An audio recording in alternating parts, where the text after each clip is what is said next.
Here's what most people get wrong about avoidant attachment. They think when an avoidant walks away, that's it. Door closed, done. But there's one type of person that haunts them long after they leave.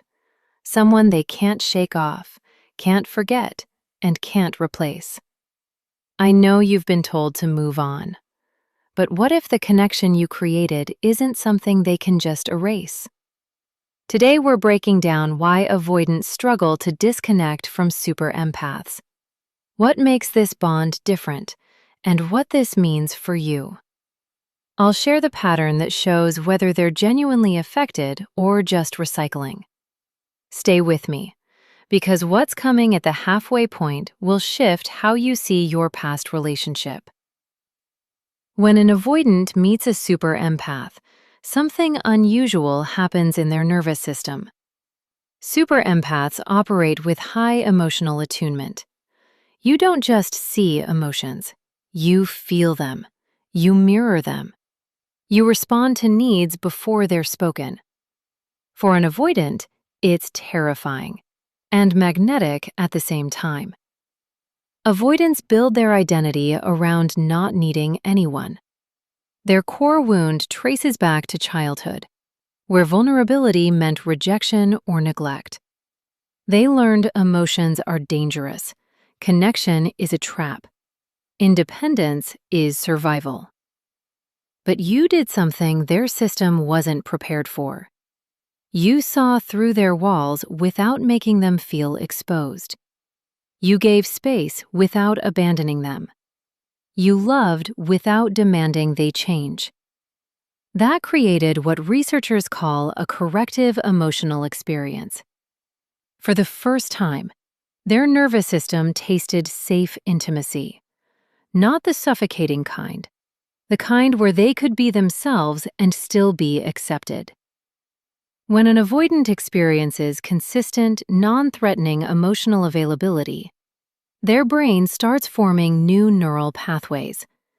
The patterns that scream danger around intimacy begin to quiet down. But their conscious mind hasn't caught up with what their nervous system experienced. So they leave. They pull away. They convince themselves they're fine. But their body remembers. You can logically decide someone isn't right for you, but your body will still react to their presence, their voice, because it remembers the safety. How do you know if this is real, or if you're just hoping? Let me walk you through the patterns that separate genuine impact from standard avoidant recycling. Pattern 1. The comparison trap. When an avoidant truly connected with a super empath, everyone else feels like a downgrade. Their nervous system remembers. They'll date others, they might get into relationships, but nothing clicks the same way. They reach out with random memories. They check your social media more than makes sense for someone who's moved on. They bring you up months later. Here's the difference. An avoidant who's done the inner work will eventually understand what they lost. They might come back, but only after real growth. They'll take accountability. They'll show changed behavior, not just words. But if they come back with the same patterns, the same excuses, that's your sign to protect yourself. You're not a revolving door. Pattern 2. The delayed processing. Super empaths leave an imprint that avoidants don't process in real time. While you felt everything during the relationship, they were numbing. While you mourned right after the breakup, they were in denial. But 3 months later, 6 months later, that's when it hits them. Their defense mechanisms are so strong that real emotions take time to surface. You'll notice this when they suddenly reach out after months of silence. Not with breadcrumbs, with genuine reflection. They'll say, "I didn't realize what I had," or, "I've been thinking about what you said." This is their system finally catching up to the loss. With an avoidant who's done the work, This realization leads to change. They seek therapy, they read books, they do the uncomfortable work. But if they reach out just to ease their guilt without any internal work, that's not growth. That's selfishness. Pattern 3. The energy shift. An avoidant who connected with a super empath will carry your energy into their life whether they want to or not. They start setting boundaries at work like you taught them. They're more emotionally available with friends. They catch themselves using phrases you used to say. You influenced them deeply. Mirror neurons in our brain fire when we observe behaviors in people we're bonded with.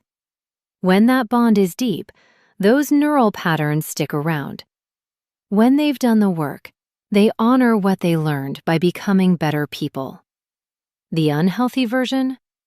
They use what you taught them to manipulate the next person. They take your emotional labor and repurpose it without growth. Watch for that distinction. Just because an avoidant can't escape the bond doesn't mean they'll do anything about it. Some people would rather live with the ghost of what could have been than face the discomfort of real intimacy. That's not your burden to carry. You can be someone's deepest connection and still not be their choice. That's not a reflection of your worth. That's a reflection of their capacity. If you're watching this hoping for a magic formula to make them come back, I'm going to disappoint you. But if you're here to understand what happened and reclaim your power, what's coming next will change everything. The bond you created was real. But here's what matters more. You. Your growth. Your journey.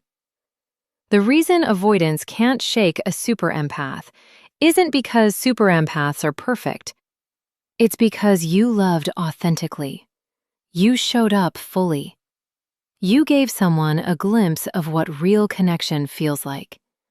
That's your superpower. But here's where super empaths struggle. You focus on others and forget to protect your own energy. You stay in situations longer than you should because you see potential instead of reality. You give chance after chance because your empathy overrides your boundaries. What would change if you gave yourself the same quality of love you gave them? The most powerful thing you can do right now isn't chase closure. Isn't wait for them to realize your value.